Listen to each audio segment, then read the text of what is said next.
All right, we're on in three, two. Let's try that again. We're on in three, two, one. Welcome back, ladies and gentlemen, to the Fantasy Football Toolkit brought to you by the 360 Sports Network. And what a crazy fantasy football week we have had. So we bring back yet again our roundtable discussion to take a look at everything that's happened in the world of fantasy football and try to help cause some enlightenment and figure out what is going on. So with me, the value man James Dotson, I have Greg the mad scientist Bashero, Jordan the goat Tanner, and Alex the Saint DeLaverson. Gentlemen, welcome back, and glad to get these roundtable discussions going again. How's it going, Greg? Oh, going much better this week than compared to last week at this time. Nothing like riding the ship a little bit. Oh, I agree with that. We've finally got out of the 0-4 column, and I got to take down Alex in the process. Alex, what's going on, kid? Not one of my better evenings. Playing you in 3 leagues. That never happens, and I lost 2 out of 3 of them. But I did beat you in your home fantasy draft, so that's a little consolation prize, I suppose. But last weekend in general was a very frustrating week for my fantasy football squads.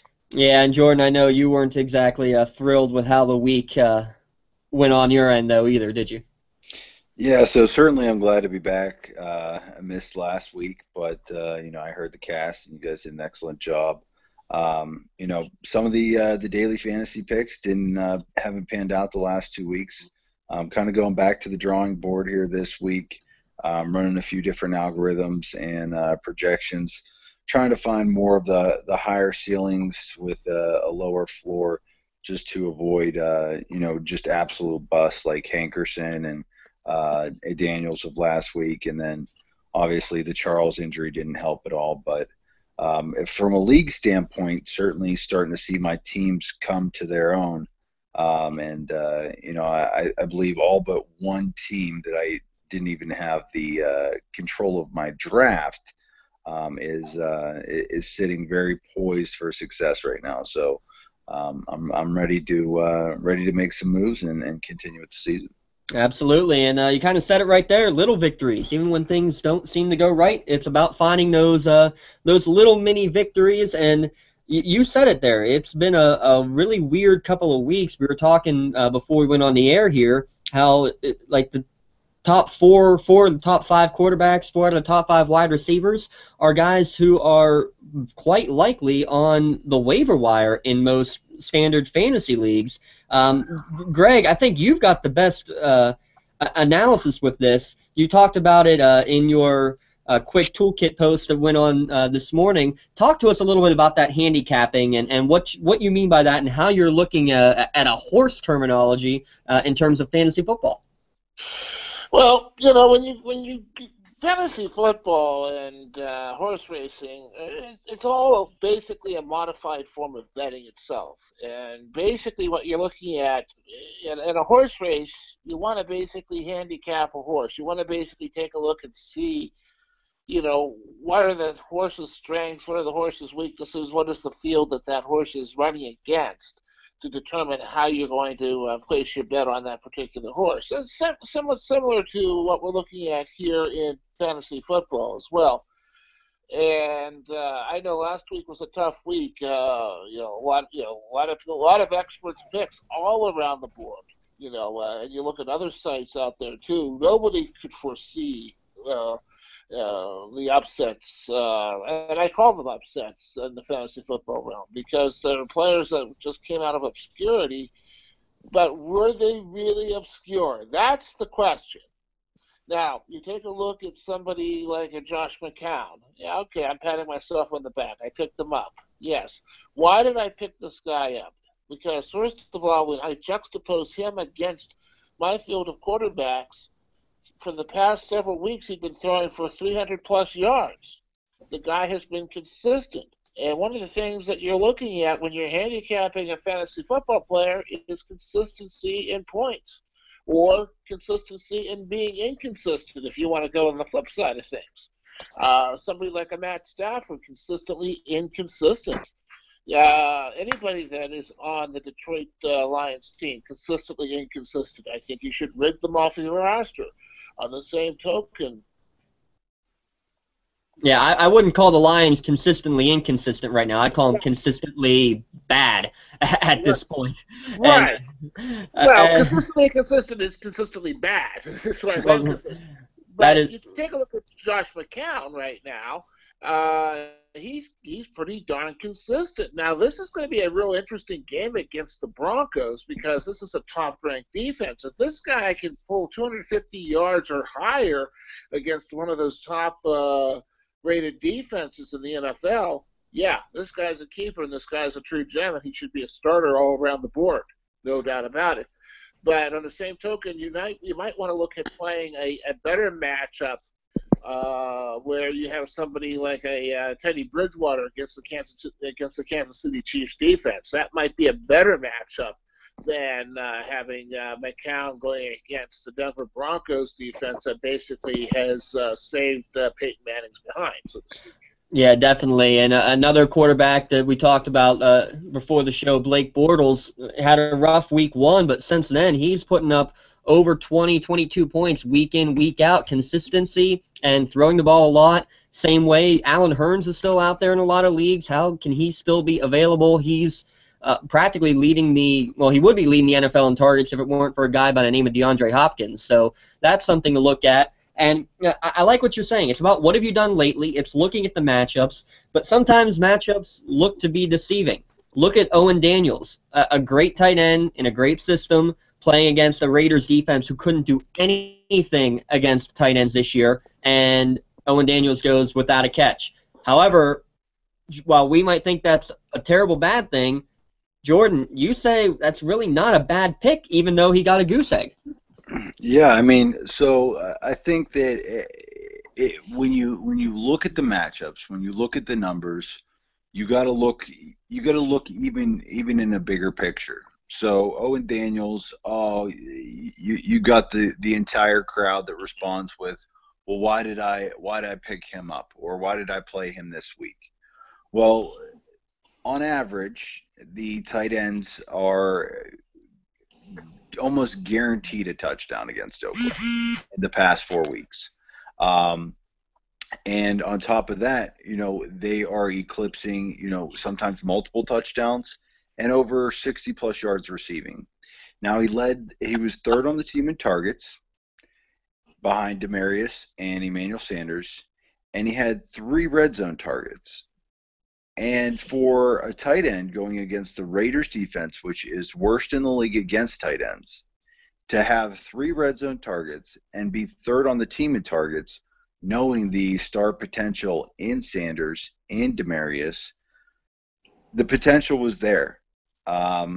Obviously, had you have swung, towards Gates or Barnidge, I was really high on Gates. Barnidge, he's kind of been floating under the radar. I think that, the Ravens game was more of a tribute to him as far as, possibly being a tight end one for the rest of the season, just given how shaky that entire category has been. Travis Kelce's not getting enough targets. Jimmy Graham looks out of place in that offense. And outside of Gronk and maybe Greg Olsen, there's not really been a tight end that, even Martellus Bennett with Alshon and Eddie Royal out, saw 10-plus targets, but he managed to do nothing with it. So, in the big scheme of things, tight end being a position that Gronk seems to have a stranglehold on, Barnidge is certainly somebody that's starting to, become a name in the fantasy world and actually helped me win in a few leagues last week. Yeah, definitely, and I think tight end, obviously beyond the top guys of honestly the only top guy in Gronkowski, you're going to be inconsistent at tight end, just whether or not a team chooses to take the tight end out of the game. Even look at Tyler Eifert. Had a huge week last week with 2 touchdowns. Go back 3 weeks where he went without a catch. And again, another goose egg. It looks bad, but if you watch the game, he should have had a touchdown catch, but was called back on the stupid Calvin Johnson, Des Bryant rule. So there's all sorts of variables going out there. Alex, what's your take after this entire week of chaos? What are you taking away from everything? Well, I think the one thing I take away from everything is that the only thing that seems for sure is nothing's for sure. Now, I think Jordan basically hit the nail on the head. When you have matchups that are in favor of like the way Owen Daniels was projected to put up some decent points against the Raiders, you have to start him. I mean, things happen. Sometimes, the stars align for you and you can't capitalize. Most of the time, you do capitalize. So, people can make predictions and projections all you want, but especially like in standard leagues, I guess if your team, you just got to go with consistency. I trust Owen Daniels moving forward to still be a great tight end. I still would have him on my team, and this is me saying that, and I had him in a majority of my leagues, so I was very frustrated when he put up a goose egg, but you know what? That happens. So I still am going to go by matchups, basically with everything. I mean, I'm starting to break my own rule when it comes to Jaguar players. Our first few podcasts, one of my rule was to stay away from anyone on Jacksonville, but look at Bortles and Hearns. So you just got to go with the trend. So if I'm taking away anything, is go with the trend. Go with what's consistent. And it can be kind of frustrating, but even if the majority of your players this week expect that line on the line graph to continue to go up. So I wouldn't throw in the towel yet, or I wouldn't rush to any judgments like dropping an Owen Daniels or anything along those lines. Stick with your guns. Yeah, and I think the big thing right there, you kind of alluded to it. Trends change. I mean, there's no trend that always is the same thing from 1 week to the next, 1 year to the next, 1 decade to the next. You never know what exactly to expect, but the thing is you need to adapt with those trends and adapt in your thinking with it. And, I mean, I think we've all kind of said it right there. We've all adjusted at least a little bit over the past couple weeks in what our thought processes are when making our selections each week. I mean, I definitely like looking at the matchups, but I'm looking more at figuring out and seeing just based on what you have done. I don't care who you played. I don't care who you are playing. I'm going to say that first big week, okay, I may have to dismiss it as a fluke. Once you have that second big week in a row, okay, that's no fluke. Now I'm jumping on board big time. And guess what? It could pay big dividends, like, for example, Devontae Freeman. Okay, he had 2 big weeks. He followed it up with an even bigger third week in a row. Barnage, same thing. Couple big weeks in a row, we're jumping on board. Look at a guy like Rashad Matthews, who started the year with 3 big games and then had like 2 catches in his 4th game. So it works both ways. Sometimes it's going to get you a big win, and sometimes you're going to have some trouble. Right. It's just the nature of fantasy football. It really is. It really is. And all it ends up being is that you still have to keep scouring that waiver wire and see what players there are to pick up. And there's plenty. Like I said, Alan Hearns is still out there. We got a couple of really interesting running back news coming out here in the past few hours. First things first, we've been on it since week 1 about Christine Michael going to Dallas. Jordan got mad at me 2 weeks ago when I tweeted something out about him going to getting first-team reps a couple weeks ago with the Cowboys. Now it sounds like when they come out of the bye week, not only will Matt Castle be quarterbacking, but Christine Michael will be the starting running back. What does that mean, Jordan? Are you going and picking him up right now? So I've been harboring this young fellow on my team since week 2 in every single league, and this is music to my ears. I've been waiting for him to be given the opportunity. I saw him get one carry against, I believe it was Atlanta, for -2 yards, and then he followed up the following week with one carry for 6 yards. He deserves the opportunity. Not that Randall isn't performing. He's not performing terribly by any means, but I think that with the issues he's had at the goal line by reaching out, kind of more or less showboating the coaching staff, and McFadden having taken over the passing downs from Dunbar, I think that they're just exploring all options. I don't think that you make a trade for a guy that you don't plan on using. I think that his athletic ability and his run style works better for the Dallas offensive line. So I've been on board with him. I'm happy to hear this news, and I'm definitely am looking forward to them coming out of the bye week. Yeah, and I think you just kind of said something right there. McFadden definitely worth possibly picking up as a PPR person. Same with Theo Riddick. Greg, let me ask you this. What do you think of Ahmad Bradshaw returning to the Colts and supposedly pretty quickly here could be splitting carries with Frank Gore? Yeah, that's going to be significant as well. Obviously, they see something in Bradshaw that Gore's not producing. That's something you want to keep an eye on. And that's actually a player that if you've got somebody who's not really cutting it on your bench, you may want to just drop that person and just kind of snag Bradshaw up as somebody to keep an eye on for a game or two to actually see what's going on. Another very intriguing player that I have really been taken by, actually there's two players I've been really taken by. One is Shane Vereen.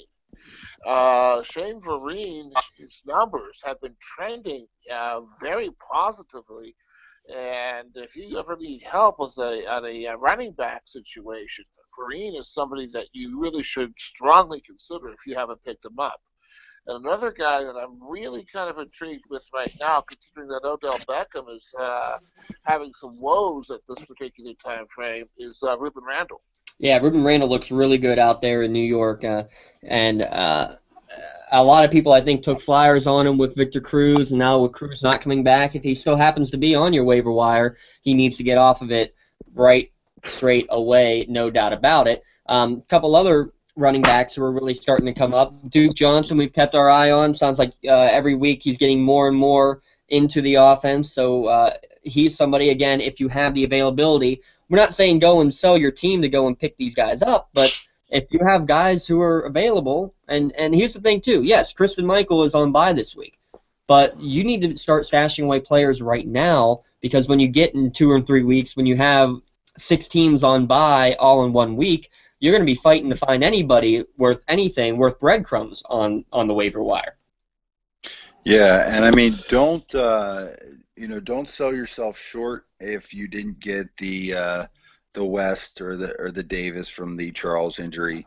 I think from a PPR standpoint, Bradshaw is going to be great in the Colts offense. He's familiar with it.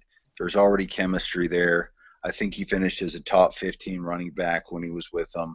Gore starting to pick it up a little bit. I've seen over the last 2 games or so. Hopefully he gets that fumble issue down. So I definitely like, at least stashing Bradshaw.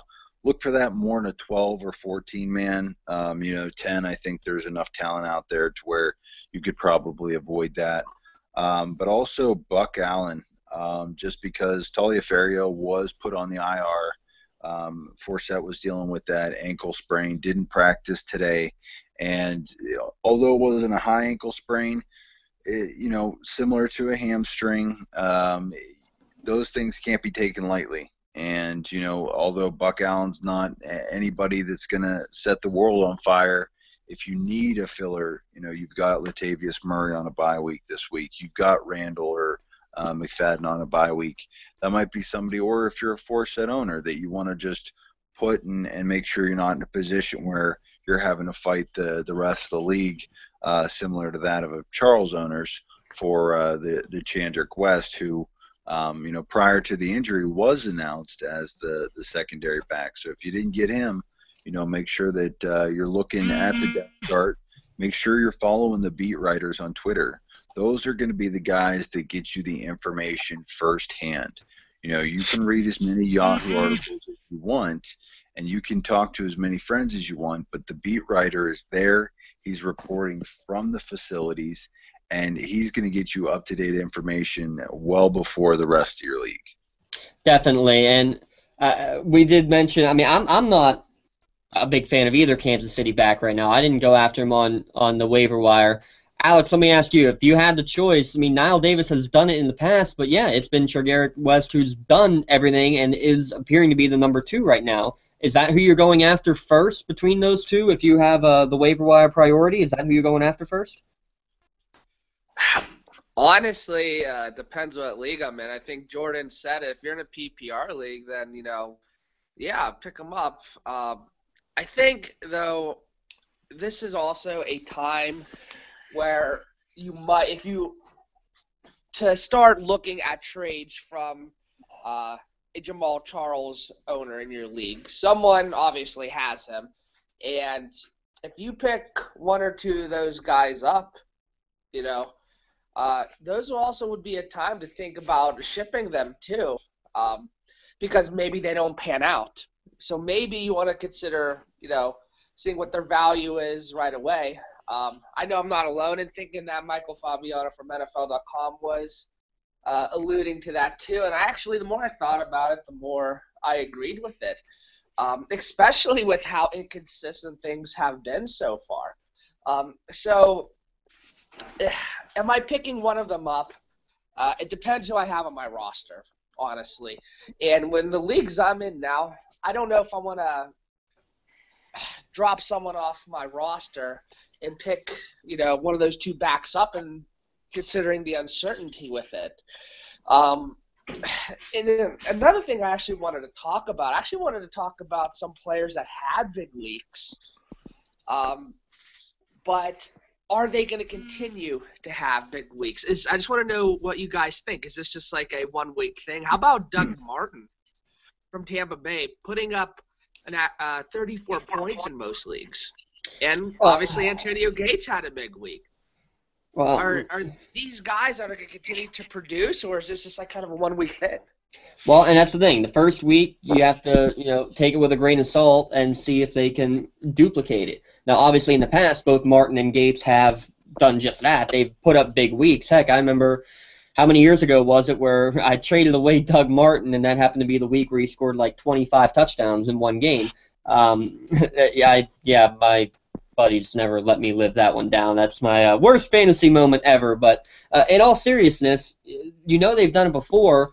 But also, again, you got to take it with a grain of salt. Look at who they were playing, especially Martin playing against Jacksonville. Of course they're going to have a few more points than normal. So, I mean, that's just part of it right there. And you also have to look at, okay, with San Diego, they also got Ladarius Green, who has also been really good at the tight end position. Could they both do well and turn into a new, Gronk and Hernandez thing? Yeah, it's possible. But at the same time, you got to think of that. He's been gone for 4 weeks. Of course, he's going to want to come out big. Look at what Andre Johnson did. Pretty much nothing in the first 4 weeks. Then he goes and plays his old team, comes out with 2 touchdown performances. And Jordan, I know you wanted to talk about that as well, the playing your old team. I don't know. What's your thought on that? Is it really that much of an extra motivation? Do you look at that as a fantasy owner? So, revenge games. They are probably the one variable you can't throw into any equation. Because you saw it with Steve Smith last year when he was traded from Carolina, or when he went to the Ravens, and absolutely exploded on Carolina. Andre Johnson doing the same against Houston. Do I trust San Francisco enough to have Bolden or Torrey Smith become the electric player and put up multiple touchdowns against the Ravens secondary, which looks suspect? I might take a flyer on it. I might put it in a few daily leagues, maybe for GPP standpoint. I'm not going to do it in a cash game. I don't trust him enough to do that. I don't trust Kaepernick enough to do it. So certainly I would take a flyer on that end. Cecil Shorts going to Houston. he's not really one of those primetime players that really holds enough on my end. DeAndre Hopkins, could break the record for most targets in a season, and he's just there's really nobody else on that team outside of Foster, Hopkins, and then I guess you could say Cecil Shorts that really is going to be an impact player. So again, take a flyer on him. I don't see Cecil having the same type of attitude as Steve Smith, but I could see Torrey Smith doing something. But the one thing that you had mentioned earlier about Doug Martin, I did want to touch base real quick. So past 2 games, he's rushed for over 100 yards and 3 touchdowns. Against New Orleans, he had about 80. Anytime they are in a game where he's getting 20 attempts or more, he's averaging over 80 yards or more. Now, they're going to be running into a bye week and then follow that with what I think to be a very improved and very strong Washington defense. But then I think from there he might run into some matchups when he starts going against Philly, Indy, Dallas, and New Orleans later on that he might be a worthy start week after week. And, Chris or Charles Sims, yeah, he's a good passing down back, good from a PPR standpoint, but I definitely think that just with the landmines and the inconsistencies, like we had mentioned, with the running back position this year, that Doug Martin is somebody that I'm starting to fall more in love with. Yeldon, you could even say Yeldon the same. You've got somebody like C.J. Anderson who has basically cemented himself on the bench other than this week with a prime matchup against Cleveland. If he does not excel this week, he's droppable in my eyes. He's worth nothing to me.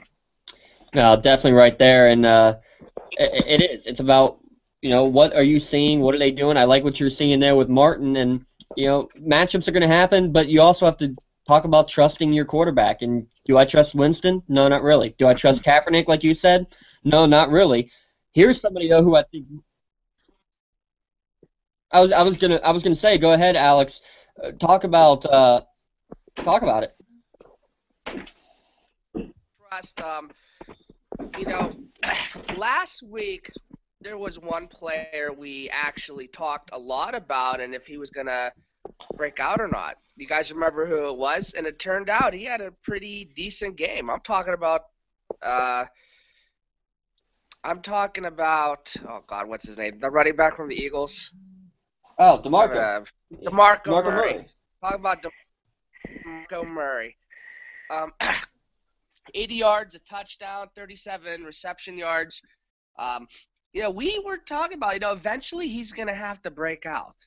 And, I don't know if I would say those are breakout numbers, but, I mean, look, finally he's showing, flashes of his former self. So is this something that, it's like, hey, finally, he's back. It was just kind of a rough start to the season, or is that just going to be another thing there where he still hasn't earned your trust yet?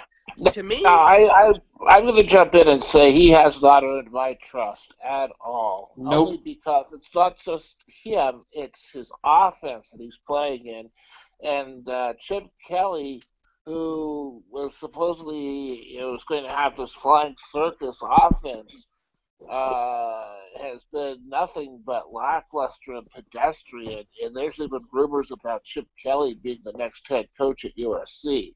So when you have those rumors swirling at this particular time frame on a Philadelphia team that has not been able to generate much offense after a vaunted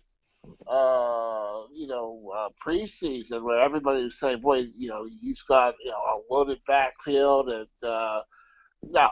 As long as Chip Kelly is coaching the Eagles, and as long as they're struggling and it's a complicated offense, no, I don't see much hope in DeMarco Murray at this particular time frame. Well, and Greg, you have to learn as a fantasy owner, you have to be you have to learn based on what's going on and become a better owner. Same thing as a coach, and he's not doing that because in the games where he actually slows it down and they run a play every like 28 seconds or more, they're like 15-1.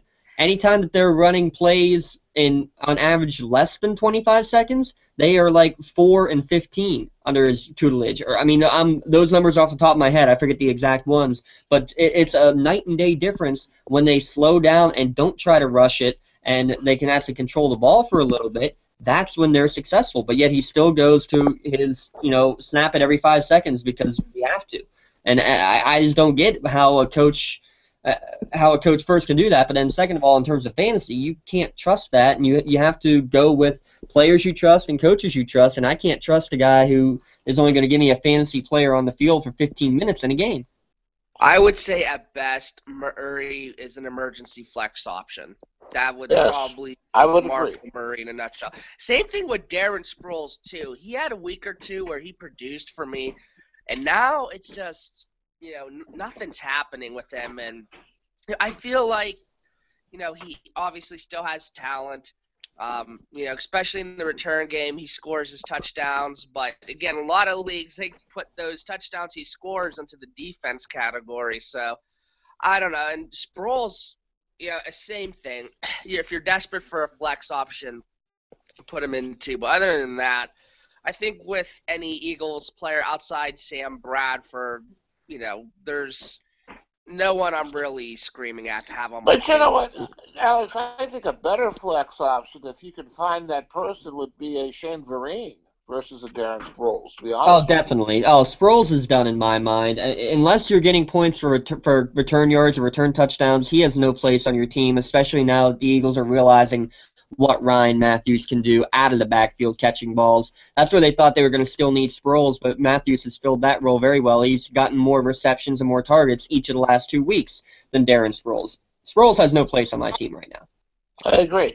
Now, there's talk about the re-emergence of Pierre Thomas. Especially, they're looking at Pierre Thomas out in Kansas City. I don't know if they've actually pulled the trigger and basically signed this guy. But, with Jamal Charles being out with season-ending injury, any role that Pierre Thomas would take on out there would be a decent flex option role as well. Yeah, see where he lands. That's not a bad idea at all, and we'll be keeping our ears open for that. I mean, like we said, already Ahmad Bradshaw getting signed. It's that time of year. I mean, running backs are dropping like flies, and you kind of alluded to it earlier, Jordan. I think it was you who said it about maybe making a trade with somebody who had the Jamal Charles type of thing, and I'm doing the same thing. I'm looking to maybe somebody who's panicking that has, say, maybe Eddie Lacy. Maybe I'm going to try to trade them a James Starks. That way that they can get a handcuff because they might be panicking right now. Kind of work your magic a little bit. But the one guy I want to talk about that I don't know how we've met. Oh, go ahead, Alex. Before we move on, go ahead and elaborate. Well, I was going to say, that was actually me who said that, but the point remains, I have Rob Gronkowski, and, I was waiting one more week to hold on to him, but now that I'm 1-4, I have to do something drastic.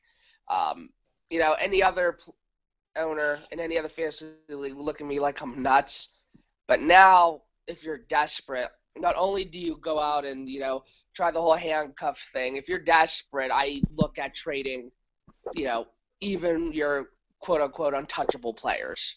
That's just me, though. I'm 1-4. I got to do something. Oh, yeah. Well, Alex, we'll be talking after this broadcast is over and figuring out that trade for sure. But, Jordan, I know that you have some good things to say about a guy who we haven't talked about, and you want to talk about trend analysis. What more do you have to say but 30 carries, 150-some-odd yards? Todd Gurley, is he for real or what? Had he not have been injured and they worked him in at the beginning of the season, he would have been top 5, top 3 running back. Prior to or after the first game, I immediately went and acquired him in a trade. I traded DeAndre Hopkins for him in a standard format. I had him on my roster and two the other ones, and then in a PPR I tried to package a Forte and a receiver for Gurley and a receiver. Now, I think that, the game script for St. Louis can interchange quickly. I think that they have a defense that's strong enough to keep them in the game for the most part. But even in blowouts, I see where they are still, continuously trying to use the ground and pound approach. And he's phenomenal. He looks like an absolute stud. And, outside of Le'Veon Bell, Peterson, Charles is out. You can throw Forte. Lynch is dealing with a hamstring. Quite frankly, Gurley and Foster are the guys that, were drafted later on. Foster, we didn't know when he was going to be coming back. Gurley, rookie running backs tend to not really have, that great of rookie seasons. You don't really see somebody come out of the gate and just tear it apart. But knowing how good the Cardinals' run defense is and watching what Gurley did to him, I immediately was on him. I would say that there's not too many running backs that if you can go and acquire him, certainly do it. I am that high on him. Oh, absolutely, and kudos to you for making that jump early, and that's sometimes the trick. You have to go, if there's somebody you have that gut instinct about, go and make that trade early. You got to buy low, sell high type thing. That's why I'm saying sell Rawls right now, because I don't think he's doing anything anymore with Lynch coming back. People are going to still want him, that sort of thing. Andre Johnson, if you still had him on your roster, try selling him now, because I think that was a fluke 1 week thing. Somebody else might think differently. That's the kind of stuff you need to be looking at right now and trying to make the best out of a situation. Same thing. I mean, I have Jordan Matthews. I can't stand him anymore.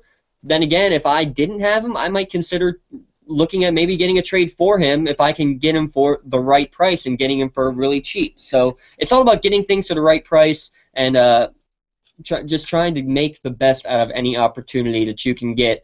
Greg, are there players out there that you're absolutely 100% avoiding getting rid of, or anybody specifically that you want to really go after right now, whether it be through free agency or a trade? Well, a couple players that if they're out there, definitely you want to go after. One of which is Moncrief right now. Moncrief is trending in the right direction, even though he had a horrible game last week. Overall, I think people basically knee-jerk reaction and basically dropped him. I think this guy is trending. He's going to be trending in the right direction. He's going to be getting the looks out there. As I said earlier, I said I'm real high on Shane Vereen right now. If he's sitting on your waiver wire, go after him, especially with the number of running backs that are not producing, with the numbers itself that they should be. Those are just two particular players that the Ruben Randalls of the world.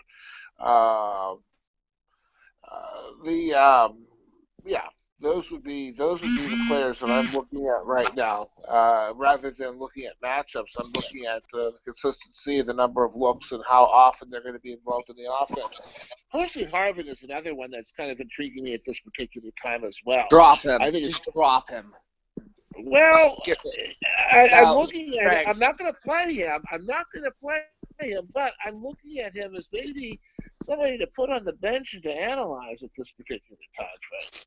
Only because of the fact that there could be something going on here.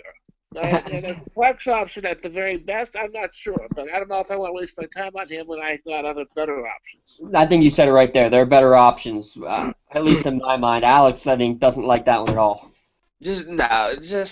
I have them in not every week. I have them in plenty of leagues, and at this point in time, it's just nothing. I mean, he was held without a catch on 4 targets week 5 against the Titans. I mean, Sammy Watkins is out too, and it's become clear he cannot carry the Bills' passing game at all, or even really be involved. So, if you're gonna start him, he's like a wide receiver 4 at best if you're even in a league like that. So the offense that he's in now is so. What's the word I'm looking for? Just I don't know if I want to say rusty or they're just kind of off. I don't really trust anyone on the Bills' offense right now. It's sort of like the And Detroit offense, very inconsistent, just bad. And not your typical pro offense either that's going to rack up yards. You yeah, would be Rex better Ryan's off picking offense. up Josh Gordon and putting him on your bench than Well, I wouldn't quite go that far, but that's about right. Josh Gordon can get you as many points right now as Percy Harvin. he won't get you he's negative. Just, I'll say that much.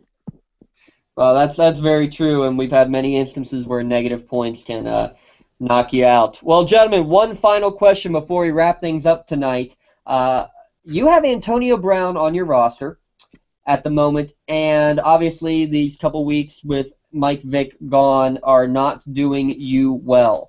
Are you thinking of doing anything in terms of first of all, do you even consider benching him for a week or anything like that until Ben comes back? And B, do you look to maybe trade him away, or if you don't have him, do you try to go and maybe make a deal to pick him up for later on down the road? What's your thoughts on Antonio Brown as a whole?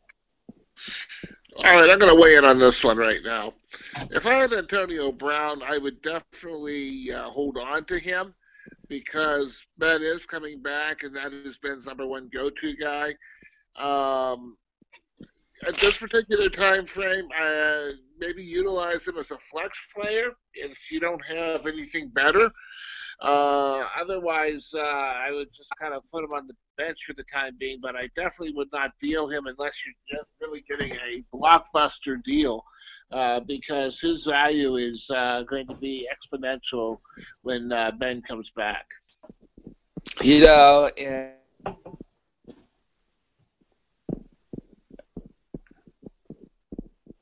No, I don't know. Okay, but I'll take that over. I certainly would have to say I agree with the scientist there. It's one of those situations. Absolutely, do not get rid of him. Obviously, Vic is hindering the performance of everybody on the receiving core for the Steelers. Le'Veon Bell, the real winner in that group at this point. But Roethlisberger's going to be back. Antonio Brown's a top 3 receiver in the league. If you can go get him, by all means, go get him and hold him because he's got playmaking ability. And really, with that being said, you gotta have him on your team. You've got to start him because of that breakout potential. I think that he's a serviceable starter with or without Vic, regardless of the numbers that he's put up at this point. I think that it's one of those situations where, similar to DeMarco Murray, these players, these high-profile players, when they do not get what they want, they complain. And then what the coaching staff to keep these star players happy does is they force-feed them. This is the first week that DeMarco Murray had 20 carries, and he had a breakout performance. Antonio Brown, there has been some speculation of him complaining that he wants more targets, wants Vic to look his way more. It's not Vic's fault. Vic's not that great of a quarterback at this age. He is less mobile, and they're trying to keep him in the pocket. He's not a pocket passer. He needs to force-feed Antonio Brown and let Antonio Brown basically do what Antonio Brown does. He creates space, he gets open, and he makes yards after the catch are phenomenal. But these little screens and these dump passes, with the defense playing, safeties in the box, makes it almost impossible for him to do anything. So I think that downfield throw towards the end of the game kind of opened things up a little bit. And I think that, if Vic can get in the rhythm, then Antonio Brown just has that breakout potential that he's still a must start every week. Yeah, I think it's really tough. I mean, if you have enough options to put ahead of Antonio Brown that you're considering being able to bench him, then you ought to be 5-0 anyway at this point, and can probably afford, to keep him in your lineup anyway because you still have the great chance of him going and having that breakout performance. What do you think, Alex? I thought I heard Alex trying to come back in. We've officially lost the Saint for good. He has gone to his devilish ways.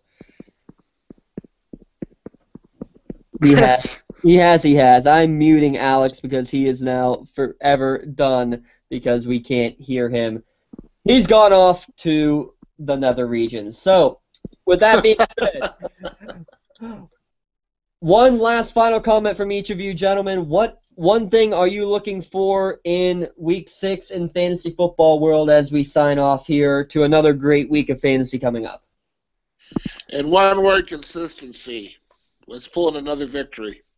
Consistency starts with one win and then another. How about you, Jordan? I'm saying grab out your credit cards and don't be afraid to use your frequent flyer miles and take some gambles on the waiver wires with the Christine Michaels, Ahmad Bradshaw, and some of the other people that are floating around with high upside. Consistency plus upside equals fantasy championship, no doubt about it. Thank you, gentlemen, for another great toolkit roundtable discussion here on the 360 Sports Network. Of course, keep checking back in for all of our fantasy updates here on Twitter at 3S Network, especially Sunday mornings.